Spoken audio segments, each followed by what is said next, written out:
December the 27th, 8 games to talk about, a lot of ejections. The Kings, we talked about them this morning. Maybe we'll talk about them again. We'll see what questions people have. Let's get into the action. This is the Friday post-game show. Let's go balls deep. I'm the type to get shit done. You the type to observe. March Madness on my speakers, but today's November 23rd. Got something loud in the blunt, yeah. I don't say what I want, yeah. Probably somewhere sunny getting tan. Foreign women in the sun, yeah. That's all that I need. That's all that I need. That's all that I need. Got my brothers with me. Got my brothers with me, and my mama's healthy. That's all that I need. Welcome to the Balls Deep podcast, brought to you by Fantasy Basketball International. I am Adam King. Find me on Twitter and Blue Sky at AdamKing91. Find us on YouTube, on Twitter, on Google Podcasts, on Apple Podcasts. Anywhere you consume your fantasy basketball content, please go and subscribe and download and all that stuff. We are part of the Old Man Squad at Old Man Squad on Twitter. 8 games. I'm pretty sure it was 8 games. Actually, let me just, before I share my screen, I need to actually set up the last game of the night, which just finished. That's why I pushed the start time back a little bit, just so that game would be done as modern technology. Amazing. All right, let's get into the games. First game. All right, cool. Here we are. New York at Orlando. Look, Orlando kept it close for a while. Knicks were they were probably always going to win this one, to be honest. 108-85. They do get the win. We got crappy OG in this one. 8 points, 5 rebounds, no steals, no blocks, no threes. By low, that's a couple of bad games in a row for him. So, yeah, you could potentially throw out a little bit of a buy low on him. All the other starters were pretty good. Yeah, there's probably not a lot to talk about there. When they're healthy, this is what they do. There's no streaming value. We can go and talk about the Orlando Magic. And for said Orlando Magic, let's start with Tristan da Silva, who I talked about as someone that that we should look at picking up, streaming in tonight. He had been playing well. He just forgot how to play basketball tonight. 0 points. 2 assists, 2 rebounds, and a block. 28 minutes. Probably still a soft hold. This feels like it's probably about as bad as it gets. But yeah, I don't know. I mean, the ceiling's pretty limited here. They're going to start getting guys back. It does sound like Paolo is close. Maybe next week. I don't know. We don't have a date at all, but he is. His designation has been changed from the injury designation to reconditioning. So that would indicate that they are now integrating him back into team activities, contact, all that sort of stuff, with a view to maybe getting him back on the court next week. Goga Bitadze, still really good. Keep rolling with him. Anthony Black started in this one. Trevelyan Queen moved to the bench. Anthony Black wasn't great. This is why it's a little bit hard to know. Do we go with Black? Do we go with Cole Anthony? Do we go with KCP? They're just going to go with different lineups every night, it would seem. Trevelyan Queen had 9 points, 3 assists, 3 threes in 26 minutes. Didn't get a steal. That's why I streamed him in, so thank you for that. I'd probably still hold him. I think they do play again this week. Actually, do they play tomorrow? Maybe they don't. No, because they played last night, didn't they? So they wouldn't play tomorrow. They must play Sunday then. Let me just double check that. I know they do play again. Yeah, they do. They play on Sunday against the Nets. So you could certainly hold him for one more game. As for Wendell Carter, 17 minutes, 2 points, 3 rebounds. I think we can move on. Amazingly, it does seem like they are going with Goga here quite clearly over Wendell. So dropping Wendell, I guess. Jonathan Isaac, only 17 minutes. Don't need to roster him. Gary Harris returned. Don't need to roster him. That's sort of it for the Magic. We're going to get Paolo back, as I said, and that's going to cut into the value of a lot of players.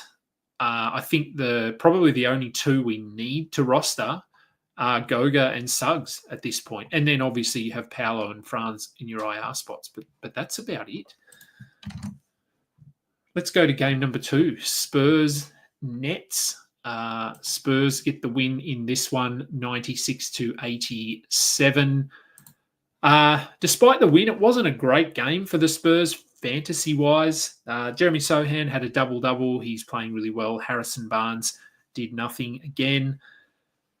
Wemby, look, I mean, when this is a bad game, you know how good someone is. 19, 7 and 4 with 6 blocks.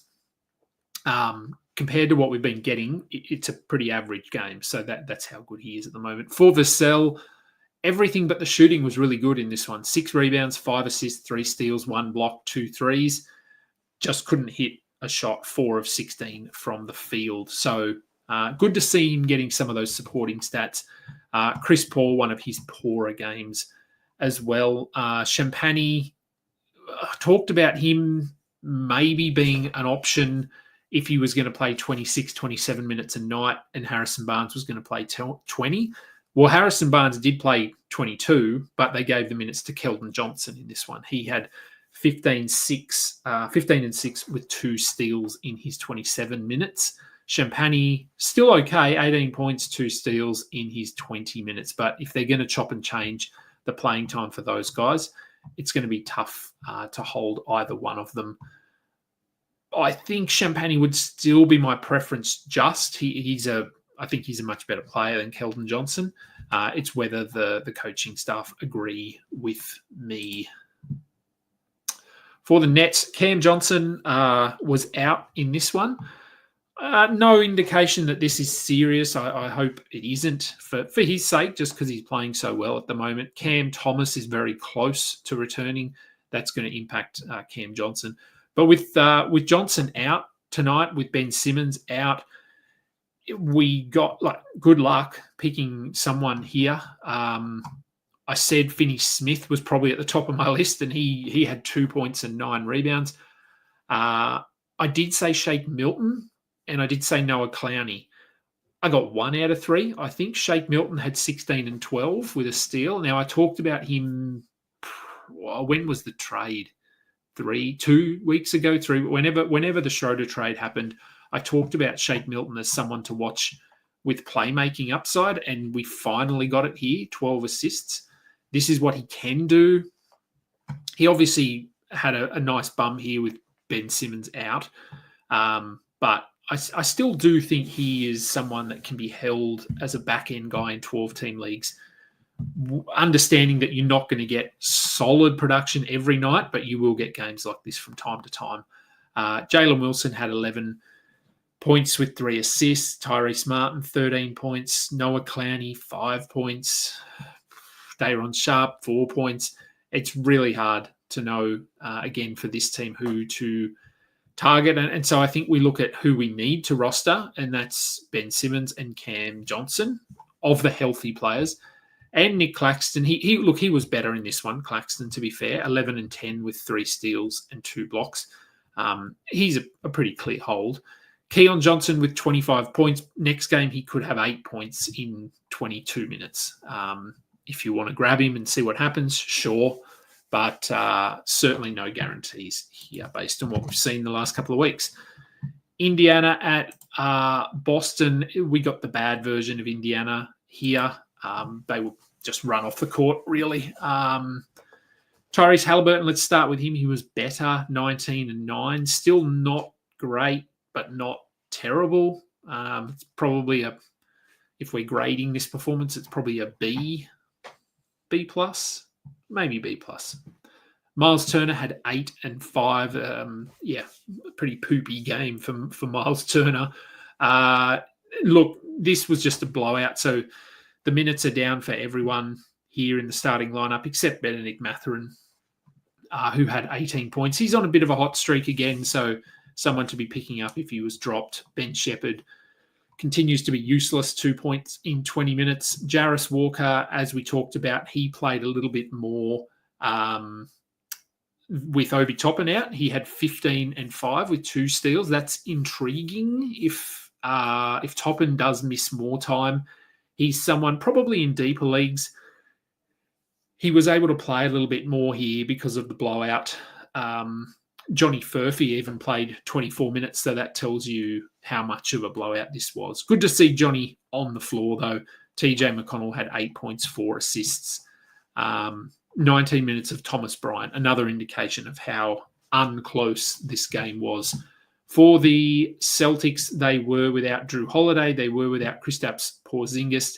Didn't matter in the slightest. Jaylen Brown, who started, I think it was 7 of 7 or 8 of 8, something like that. He ended up with 44 points, 4 steals, 5 rebounds, 3 assists. His best game of the season.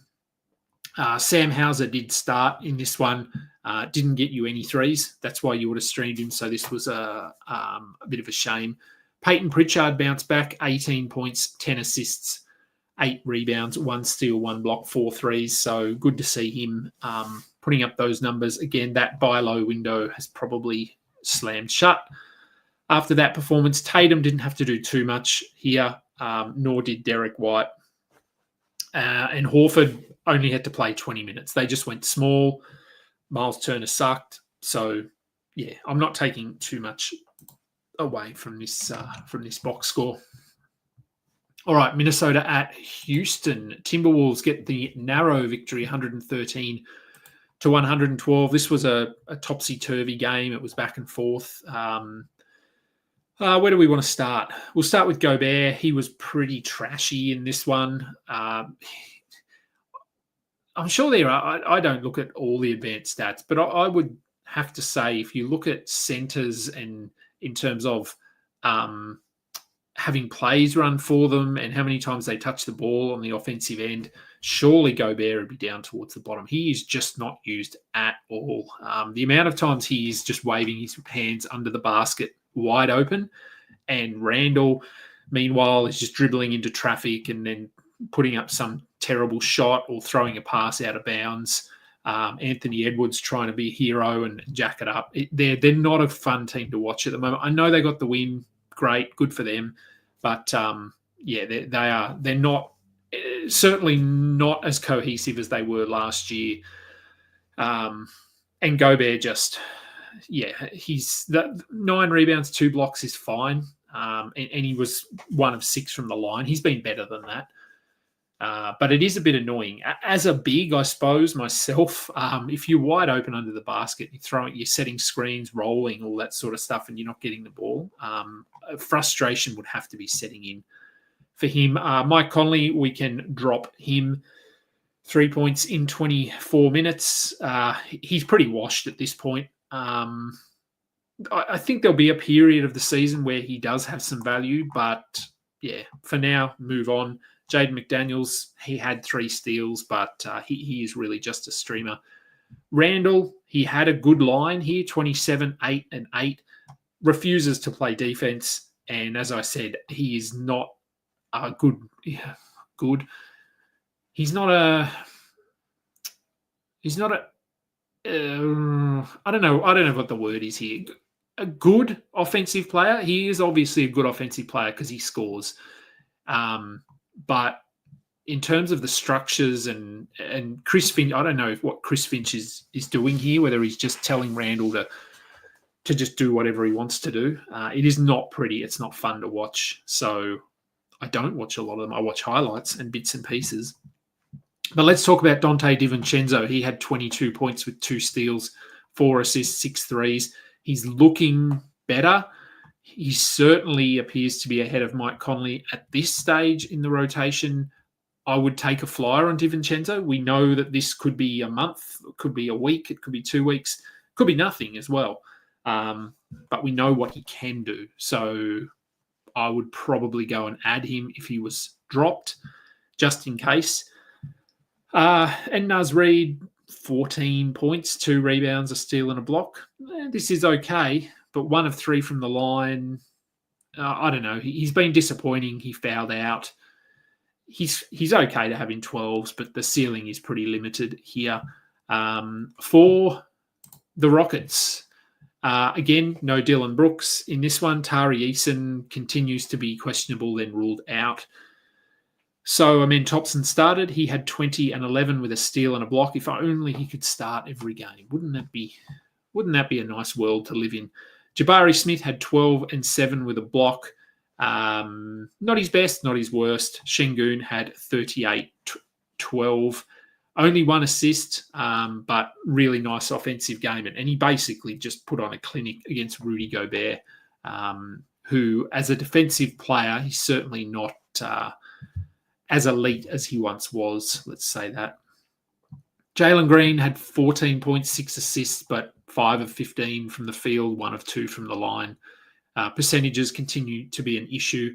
And Cam Whitmore, I guess the question of whether he could play 25 minutes consistently, the answer I would say has to be no, because they still didn't have Dylan Brooks or Tari Eason, and Whitmore only played 12 minutes for 4 points. So if you picked him up after yesterday's performance, this is what we mean by you're too late.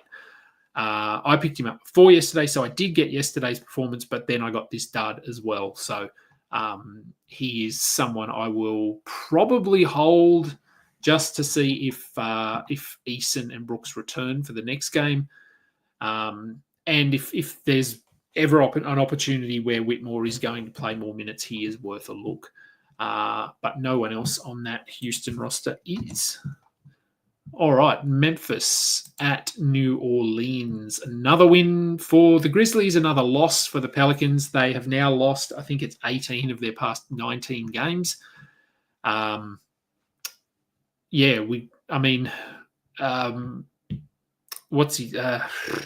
Brown just got sacked in Sacramento. Who's next? Is it Willie Green? It might be. Let's start with Memphis, though. Let's start with the good team. Desmond Bane was fine in this one. He had 8 assists. He had 18 points, 4 steals. So he is rounding into some nice form. Zach Edey, another strong game for him. 14 and 9 with 2 blocks and 1 steal. He has firmly asserted himself as the starting center in Memphis, which is good to see. Jalen Wells had 10 points. He continues to start, but just there's not enough meat on the bone offensively for him to do anything here. However, Ja Morant got injured again for, the 4th time this year, 5th time with a shoulder injury. No word on how significant this is. This guy just can't stay healthy. I don't know what's going on. 25 points, 7 assists. The numbers were good in this one. We just have to brace ourselves and hope that this is not a multi-game absence or anything like that. Jaren Jackson continues to be fantastic. 33 and 5 with 3 assists, 4 steals, 3 blocks, 4 threes. He's been very good. If you manage to draft him in the 30s, I want to say he was going, 3rd round, then you have to be loving life at the moment. Scottie Pippen played 23 minutes. He had 13 and 4. If Ja is out and Marcus Smart remains out, then Scottie Pippen would be a stream.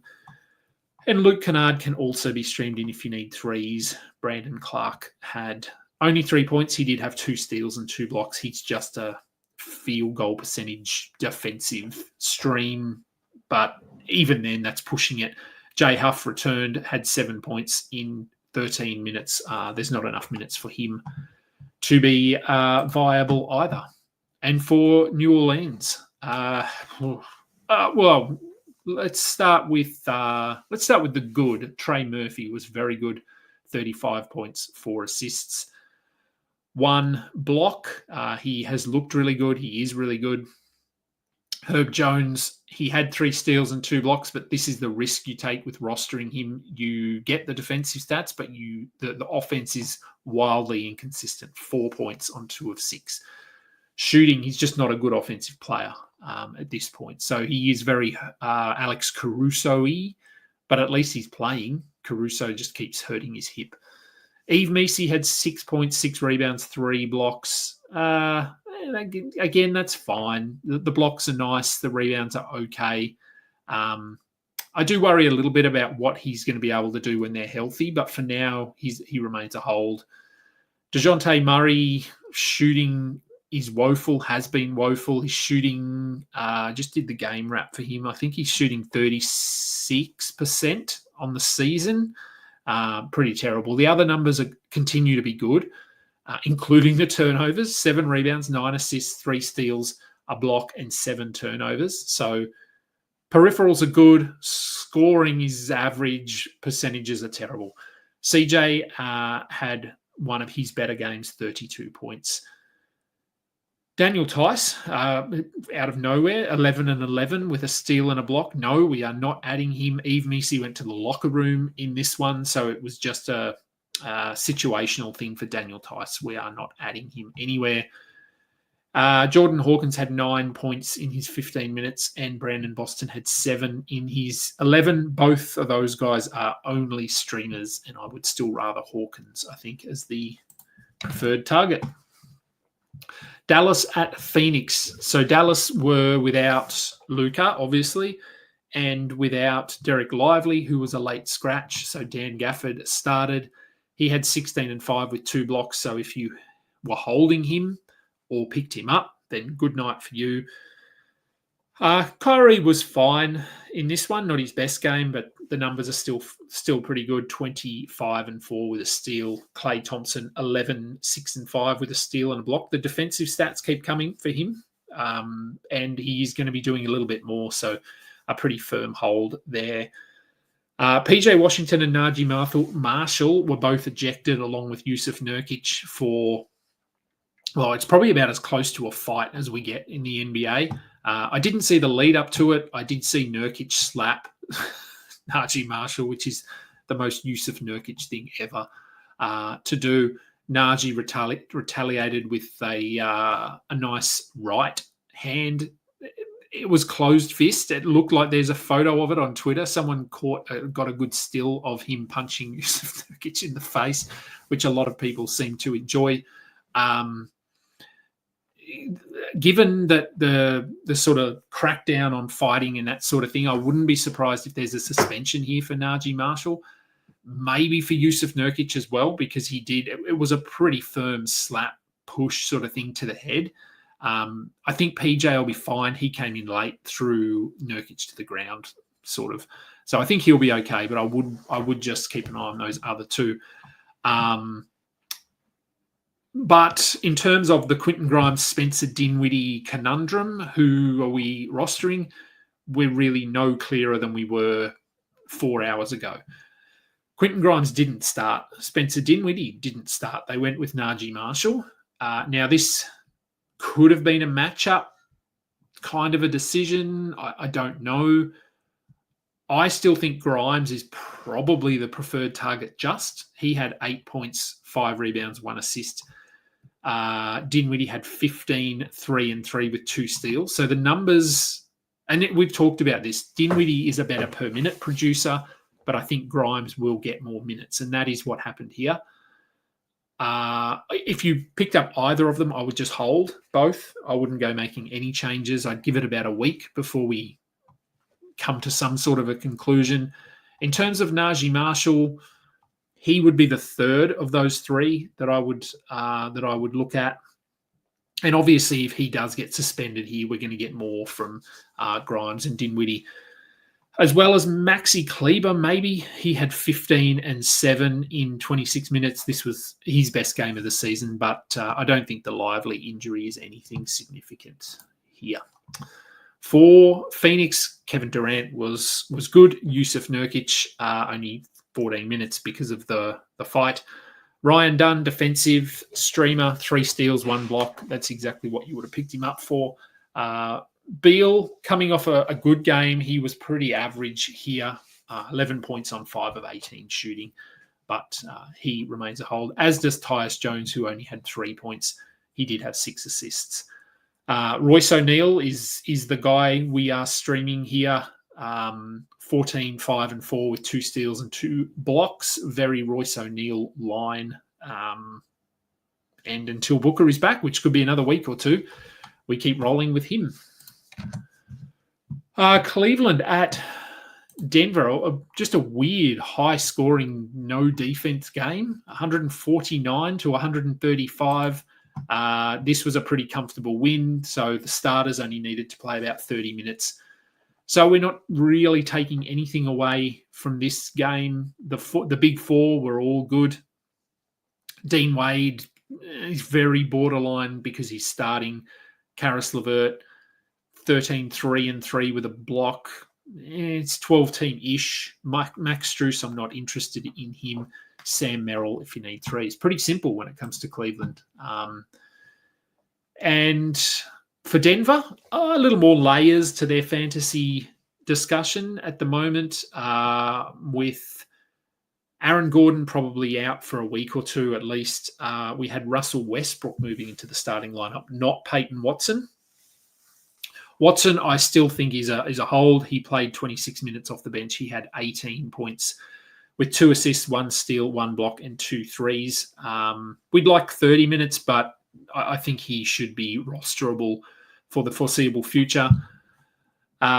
Christian Brown, a better night for him, 16 points. He didn't do much else, and he shot the ball, I don't even know what percent that is, 78%, something like that.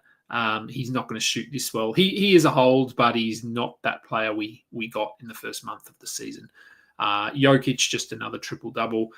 Jamal Murray played in this one. He had a good night as well. Russell Westbrook, I said he started. He had 11, 7 and 4. And again, if you don't care about percentages, Russell Westbrook is a clear add.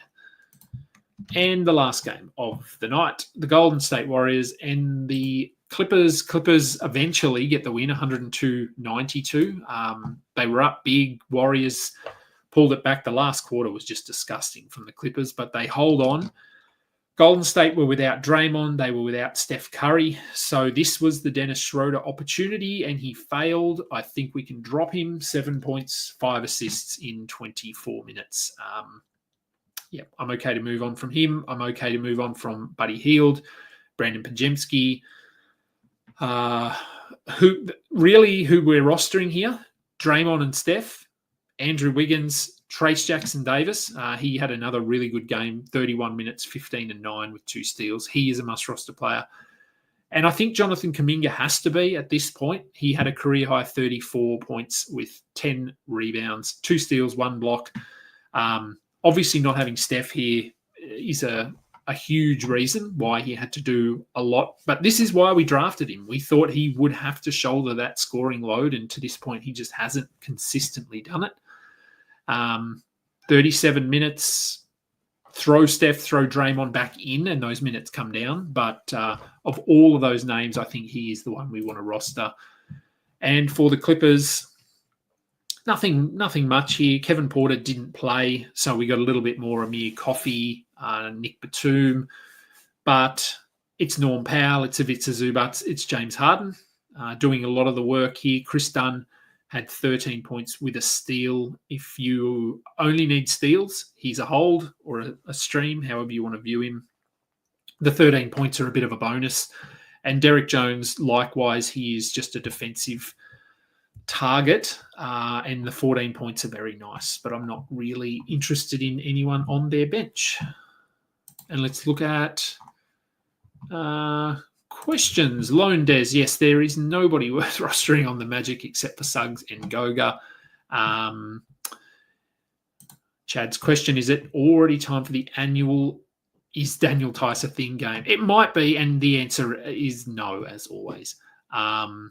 Ernest can't believe hesitated to pick up Goga and drop Gafford a few weeks back. Yeah, look, Goga's been amazing. Gafford was good today, obviously, but Goga certainly is going to be the preferred fantasy target there. And what's this one? Chad, some special news that he would like to share with us. Reigniting your passion and focus. Good to see people coming back into fantasy. Dan hasn't given it final confirmation yet, but you are chatting. Dan Vesperis, that is. And you will be doing content as part of the Old Man Squad in 2025. Excellent. The more the merrier. He's got a good bunch of dudes over there working for him. Not really working for him, but part of that network, rolling out great content. So that's exciting to see. I don't know whether you mean next year, as in the season 25-26, or just the calendar year 25. So either way, will be good to have you on there. Can we talk about how Hart out-rebounded Goga and Cat? Isn't he like 6'4"? I don't know how tall he is, actually. Let me have a look. I mean, he's a great rebounder. This is not surprising at all. Oh, I don't want to see that. Oh, as I dribble water all over my table. Yeah, come on. Josh Hart, load up your page, friend. I don't even know if the basketball wants to page lists their height, does it? Yes, 6'4". So he is shorter than me. There you go, and he's getting whatever he gets. Yeah, look, no, he shouldn't be out rebounding Cat and Goga, but it isn't surprising. He's a very good rebounder. Isaac minutes creeping back up. I don't think so. Yeah, I don't think so. Thoughts on Kawhi getting a commercial for his on-court return? I didn't even see that, but all right. That return could only be 2 games. I'll put something on Twitter earlier. Let me just bring up my thing here.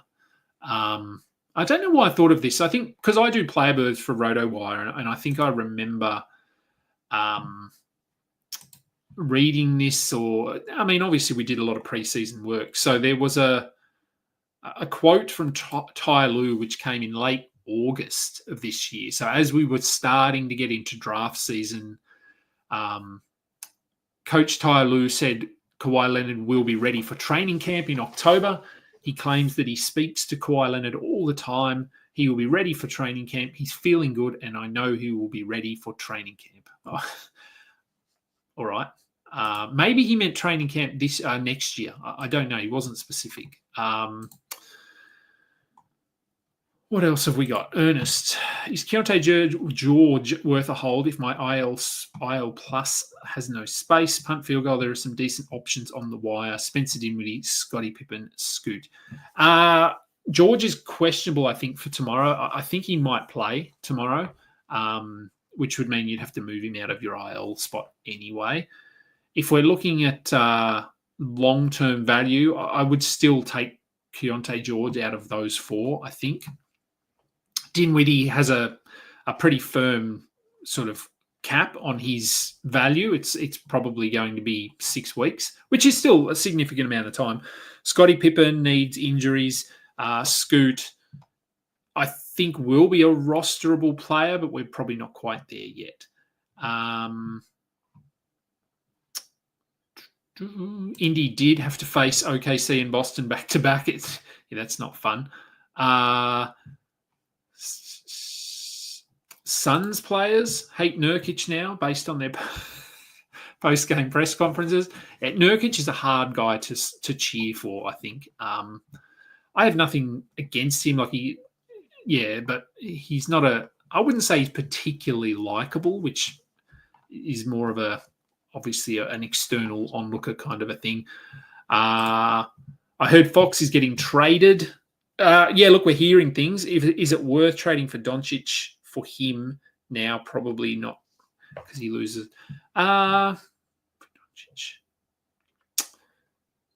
Yeah, probably not. Does he get traded to San Antonio for Vassell and Castle? Yeah, Vassell was good today. Like I said, the points, the shooting was just off, but everything else was good. I don't know. We're still so far away from trade deadline. The Kings have obviously got a new coach. Well, they will have a new coach, interim or permanent, whichever way they go. I'm interested to see how this impacts Fox. I'm probably most interested to see if it means Keon Ellis plays more of a role. He's the obvious guy to come back into the, well, he's been in the rotation, but a more significant part of the rotation. I've actually picked him up in a league just in case. So if you do want to get ahead of something there, Keon Ellis might be a speculative add. I wouldn't have thought the Spurs would want to trade Vassell, but if it is to get someone like a De'Aaron Fox, he somewhat fits their timeline, more so than Chris Paul, obviously. Yeah, I don't know. I don't know what the Kings are going to do here, so I'd be hesitant to make any moves based on rumours. There's a cricket question. The Boxing Day test seems to be close to being. Yeah, it looks like it is headed for a draw, I would say. I know India were just plugging away there with their tail enders. Is TJD an ad? Yes, he is. Thinking about trying to go for Harden or Kyrie 2 for 1, Trey Murphy and Hartenstein.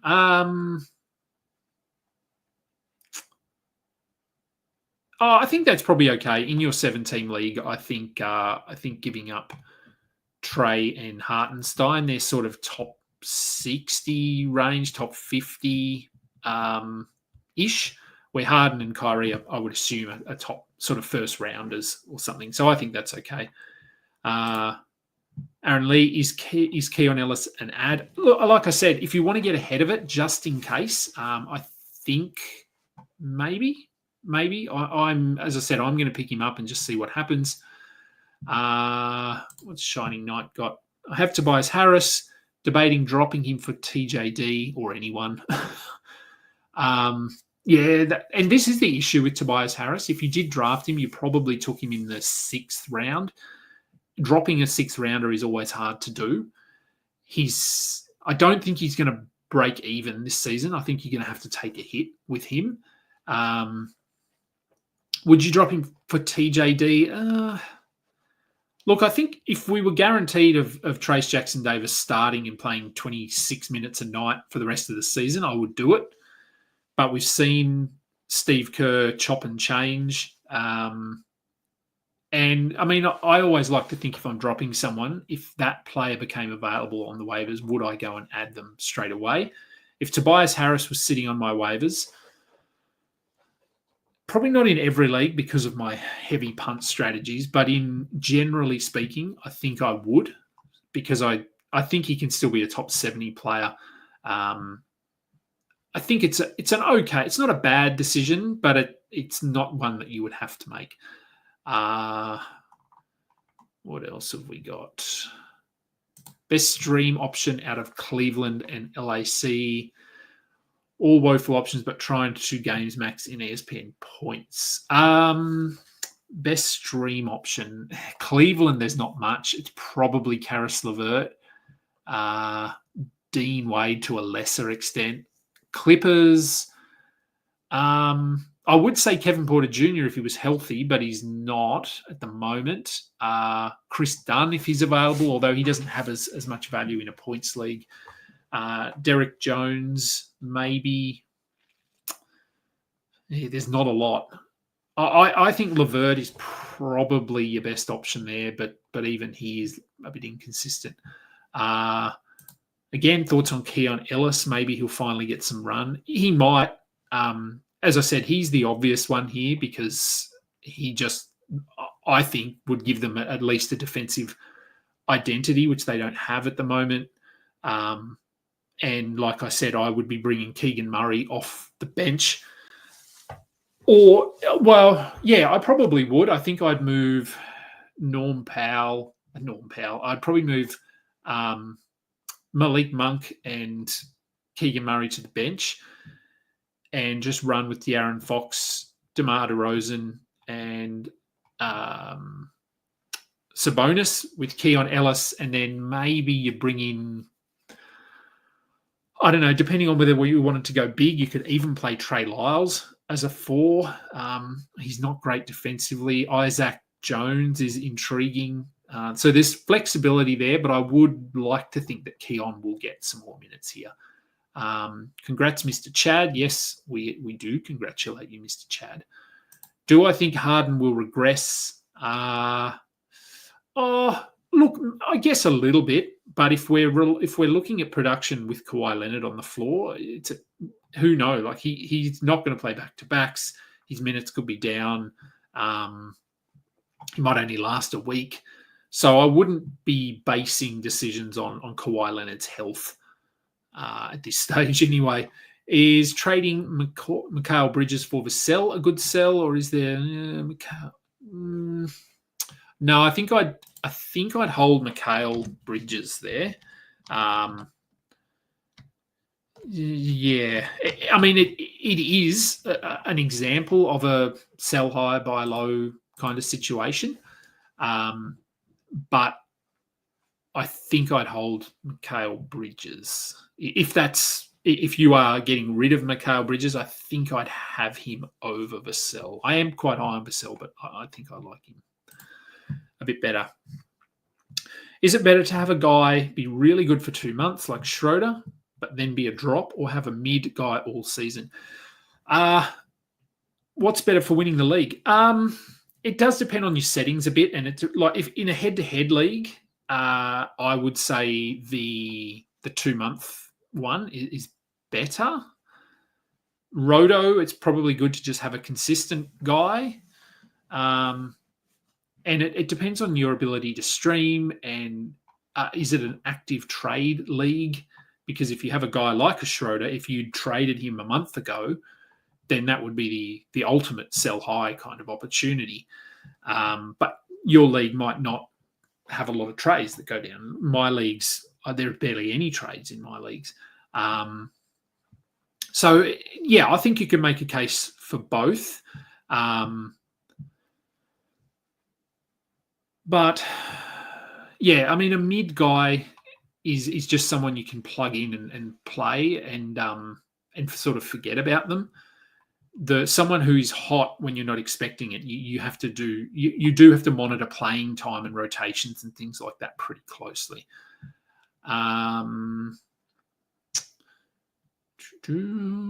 What's DeMar's ceiling when he returns to form? Dan and Josh both have his buy lows before the Mike Brown news. Does a change in coaching unlock him? It might if they change the rotation. I don't think this was a coaching thing necessarily. It was a too many cooks in the kitchen kind of a situation. Do I see him as a buy low? Probably. I think best case this season is probably top 50, but he'll settle in sort of a top 70 range, top 60 maybe. He's been pretty bad. So if you could get him for a top 70, top 80 player, I think that would be that'd be something I'd do. How worried am I about Jar after the Tice hit? Injured his right shoulder, which he had surgery on. As I said, Ja Morant, the injuries have been pretty full on this season. He just can't stay healthy. And Pippen is the guy that we want when he sits. I haven't seen a replay of the injury yet, so I will go and have a look. But it's worrying. If it's the shoulder that he had surgery on, then it is something. And look, that could have factored into their decision to rest him in this one, just so they can do tests and things like that to make sure he hadn't re-injured it. And if it's all okay, he could be good to go. Yes, I did see this shining knight. The Mike Malone comments on Sacramento. He didn't hold back. As well, a lot of former Sacramento players, employees, a lot of people didn't hold back on giving their thoughts on the Sacramento organization.